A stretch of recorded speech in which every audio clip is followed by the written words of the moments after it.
Sementara itu polisi menggerebek sebuah rumah yang diduga menimbun solar di Kabupaten Pangkep, Sulawesi Selatan. Dalam interogasinya, terduga pelaku mengaku menggunakan solar untuk keperluan pertanian.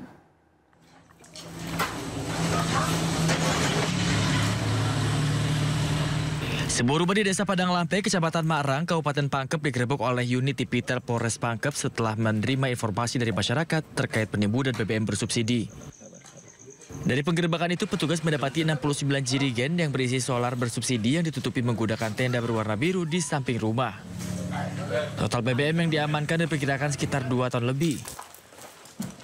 Usai diinterogasi, terduga pelaku mengaku BBM yang disimpannya digunakan untuk alat pertanian. Jadi dari pengakuan yang bersangkutan itu tiap hari ambil, sebenarnya bukan melansir, dia ambil di kumpul. Kan dia mempunyai dump truck, di mana dump truck itu mempunyai barcode dalam satu hari sekitar kurang 200 liter. Terduga pelaku mengaku solar diambil dari beberapa SPBU menggunakan mobil dump truck yang dilengkapi barcode resmi dari Pertamina. Untuk sementara terduga pelaku masih menjalani pemeriksaan di Mapolres Pangkep dan seluruh barang bukti telah diamankan di Posko Resmo Polres Pangkep untuk proses penyidikan lebih lanjut. Dari Kabupaten Pangkep, Sulawesi Selatan, Udin Syahrudin, A-News melaporkan. Kelangkaan bahan bakar minyak di Jember, Jawa Timur berdampak besar bagi warganya. Di sebuah SPBU, 2 warga saling serang akibat saling serobot antrian. Sementara kelangkaan BBM akibat ditutupnya jalur utama Jember Banyuwangi meluas hingga ke Lumajang.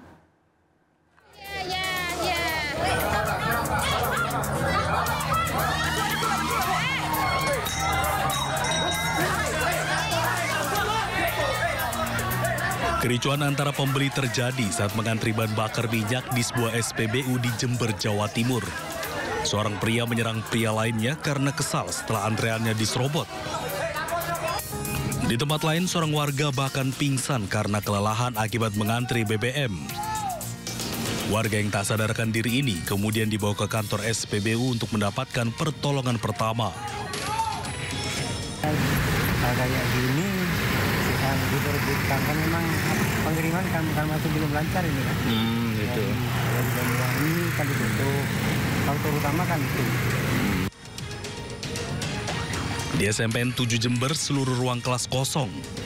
Guru meminta murid untuk belajar secara daring dari rumah. Arahan ini sesuai dengan surat edaran Bupati Jember terkait kelangkaan BBM. Sesuai dengan yang tercantum di surat edaran bahwa hingga nanti kondisinya sudah kondusif. Jadi ini memang kami selalu koordinasi karena kami di bawah naungan Dinas Pendidikan ya. Jadi selalu ada koordinasi dengan pihak Dinas Pendidikan. Selain itu, antrean panjang kendaraan roda 2 maupun roda 4 juga terjadi di sejumlah SPBU di Lumajang, Jawa Timur sejak 2 hari terakhir. Warga rela antre berjam-jam untuk mendapatkan BBM jenis Pertalite maupun Pertamax yang sulit didapatkan. Bahkan warga dari Jember juga ikut mengantri di SPBU di wilayah Lumajang lantaran susahnya mendapatkan BBM. Ada 1 jam lah, 1 jam ya. Ini antreannya masih banyak ya Pak? Iya, belakang panjang ya. Tadi berangkat jam berapa Pak? Aduh, lihat jam dari sekitar jam berapa ya, jam 8-an tadi. Sampai sekarang belum ya Pak? Belum. Panjang. Kelangkaan BBM yang terjadi di Lumajang dan Jember ini terjadi imbas ditutupnya jalur Jember Banyuwangi sehingga mengakibatkan keterlambatan distribusi. Tim Liputan iNews melaporkan. Pemirsa, jasad bayi gegerkan warga usai ditemukan tanah pekuburan kawasan Lubang Buaya, Jakarta Timur. Warga sempat mengira jasad bayi tersebut yang berada dalam karung merupakan bangkai binatang yang dibuang.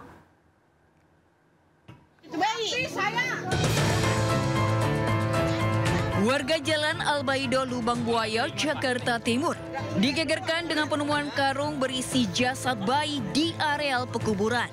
Warga sempat mengira isi karung tersebut bangkai binatang. Sebelumnya, warga sempat melihat seorang pengendara motor masuk ke lokasi yang merupakan gang buntu. Pada sore harinya, warga menemukan jasad bayi tersebut. Selanjutnya, warga langsung melapor ke Polsek Cipayung. Polisi kemudian melakukan olah TKP dan membawa jasad korban ke Rumah Sakit Polri Kramat Jati. Kasus bayi dalam karung ini kini dalam penyelidikan pihak kepolisian sektor Cipayung. Dari Jakarta, Rio Manik, iNews melaporkan.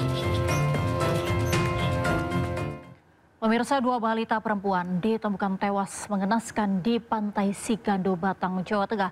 Polisi melakukan penyelidikan guna mengetahui penyebab kematian kedua bocah.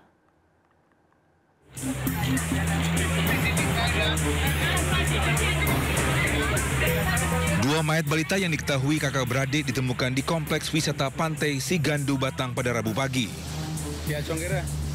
Kedua korban berjenis kelamin perempuan ini diketahui bernama Hana Hasina 3 tahun dan Hafizah Zahra 5 tahun warga Kaliwareng, Warung Asem, Batang. Informasi penemuan mayat awalnya didapatkan dari seorang pengunjung pantai yang menduga mayat tersebut adalah sosok boneka. Namun setelah didekati dan dipastikan, ternyata keduanya adalah sesosok mayat dalam posisi tertelungkup. Tak jauh dari lokasi, polisi menemukan kendaraan diduga milik orang tua korban lengkap dengan kartu keluarga di dalam bagasi motor. Di kamar jenazah RSUD Kalisari, kakek korban histeris melihat nyawa kedua cucunya tak bernyawa.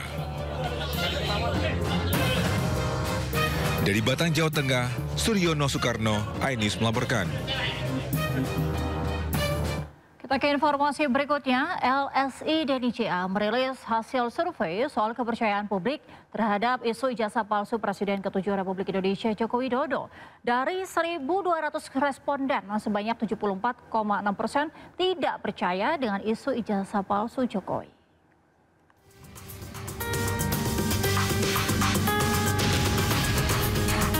Isu mengenai ijazah palsu Presiden ke-7 RI Joko Widodo masih terus bergulir di tengah masyarakat. Meski demikian, temuan survei LSI DNICA menunjukkan bahwa mayoritas masyarakat tidak percaya ijazah Jokowi palsu.